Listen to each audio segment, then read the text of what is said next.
దేశంలోని ఎక్కడా లేని విధంగా ఆంధ్రప్రదేశ్ రాష్ట్రంలో హెల్త్ స్కామ్ చేయడానికి చంద్రబాబు కుట్రలు చేస్తున్నారన్నారు వైఎస్ఆర్ కాంగ్రెస్ పార్టీ నందికొట్కూరు నియోజకవర్గ ఇన్ఛార్జ్ డాక్టర్ సుధీర్. తన స్వలాభం కోసం పేద విద్యార్థులకు వైద్య విద్యను చంద్రబాబు దూరం చేస్తున్నారంటూ మండిపడ్డారు. ప్రభుత్వ మెడికల్ కళాశాలల్ని కాపాడుకునేందుకు వైఎస్ఆర్ కాంగ్రెస్ పార్టీ పోరాటం చేస్తోందని తెలిపారు. దీనిపై మరింత సమాచారం మా ప్రతినిధి లోకేష్ అందిస్తారు. మెడికల్ కాలేజ్ ప్రైవేటీకరణను వ్యతిరేకిస్తూ వైఎస్ఆర్ కాంగ్రెస్ పార్టీ పోరుబాట పట్టింది. ఈ నేపథ్యంలో నందికొట్కూరు నియోజకవర్గంలో ఎటువంటి ఉద్యమం జరగబోతుందో ఈ అంశంపై మాట్లాడేందుకు నియోజకవర్గ ఇన్ఛార్జ్ డాక్టర్ సుధీర్ ఉన్నారు. వారితో మాట్లాడదాం.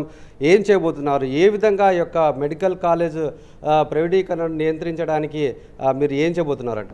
ఇప్పుడు చంద్రబాబు గారి కూటమి ప్రభుత్వము ఏదైతే దుశ్చర్యకు పాల్పడ్డారో, ఏది 17 గవర్నమెంట్ మెడికల్ కాలేజ్ 2019లో వైఎస్ జగన్మోహన్ రెడ్డి గారు అప్పటి ముఖ్యమంత్రి ఏదైతే అనౌన్స్ చేశారో, అది భారతదేశంలో మొట్టమొదటిసారిగా ఏ ముఖ్యమంత్రి కూడాను ఒకేసారి 17 గవర్నమెంట్ మెడికల్ కాలేజ్ ఇప్పటివరకు పెట్టిన దాఖలాలు అది మొట్టమొదటిగా ముఖ్యమంత్రి.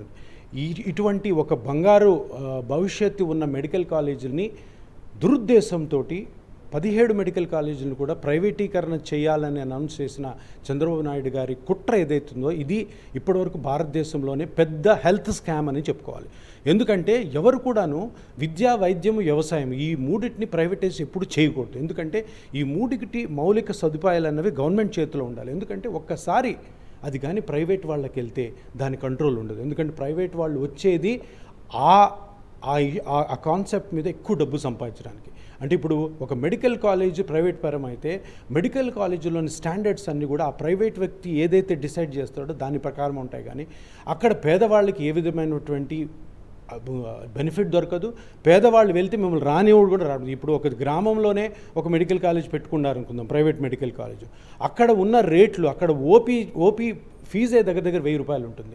సో ఆ 1000 రూపాయలు ఇచ్చి ఏ పేద ప్రజలు, పేద రైతు కూడాను కాలు పెట్టలేని పరిస్థితి. అటువంటి విషయంలో గవర్నమెంట్ కాలేజ్తో పోల్చుకుంటే గవర్నమెంట్ కాలేజీలో మొత్తం ఫ్రీ. గవర్నమెంట్ కాలేజీలో పెద్ద పెద్ద ప్రొఫెసర్లు ఉంటారు, పెద్ద పెద్ద డాక్టర్లు ఉంటారు.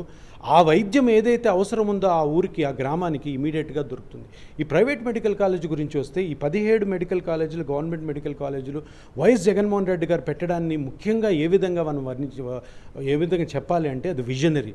ఎందుకంటే 17 గవర్నమెంట్ మెడికల్ కాలేజ్ వస్తే ఫ్యూచర్లో ఒక 6 సంవత్సరాల తర్వాత 1000 మంది డాక్టర్లు, ఇప్పుడున్న దానికంటే కొన్ని 1000 మంది డాక్టర్లు బయటకు వస్తారు. 1000 మంది డాక్టర్లు బయటకు వస్తే ఎవరైతే మెరిట్లో పాస్ అయిన పేద విద్యార్థులు ఎవరైతే వాళ్ళందరూ కూడాను ఏ వెస్ట్రన్ కంట్రీస్కో, ఆస్ట్రేలియా, ఇంగ్లాండ్కో, లేదంటే అమెరికాకు వెళ్ళాలనుకోరు. వాళ్ళ ఊరిలోనే వాళ్ళు డాక్టర్గా ఉండాలనుకుంటారు. ఎందుకంటే నెంబర్ ఆఫ్ సీట్స్ పెరిగే కొద్దీ జనాలు కూడా తాలూకా హెడ్ క్వార్టర్స్కి, గ్రామాల్లోకి పోయి ప్రాక్టీస్ చేయాలనుకుంటారు. ఇటువంటి మంచి ఉద్దేశాన్ని కాళ్ళతో తొక్కేసిన వ్యక్తి ఈ చంద్రబాబు నాయుడు గారు. ఇది తీవ్రంగా ఖండిస్తుంది. నేను ఒక డాక్టర్గా, నేను 1989లో కర్నూలు మెడికల్ కాలేజ్ చదువుతున్నాను. అప్పుడు ఓన్లీ 11 మెడికల్ కాలేజీలు ఉన్నాయి. ఏది ఇండిపెండెన్స్ వచ్చినప్పటి నుంచి. అవి 2019లో 27 మెడికల్ కాలేజ్ ఎందుకు అయ్యి? జగన్మోహన్ రెడ్డి గారి వల్ల. అది విజనరీ. అంటే చూసుకున్నట్లయితే దేశంలో ఎక్కడ లేని విధంగా యొక్క హెల్త్ స్కామ్ అనేది ఏపీ రాష్ట్రంలో జరగబోతుంది. ఖచ్చితంగా దీనిని వ్యతిరేకిస్తాము, ఖచ్చితంగా అడ్డుకొని తీరుతామంటూ వైఎస్ఆర్సీపీ నాయకులు హెచ్చరిస్తున్న పరిస్థితి. కెమెరామెన్ శేఖర్తో లోకేష్, సాక్షి టీవీ, నంద్యాల జిల్లా.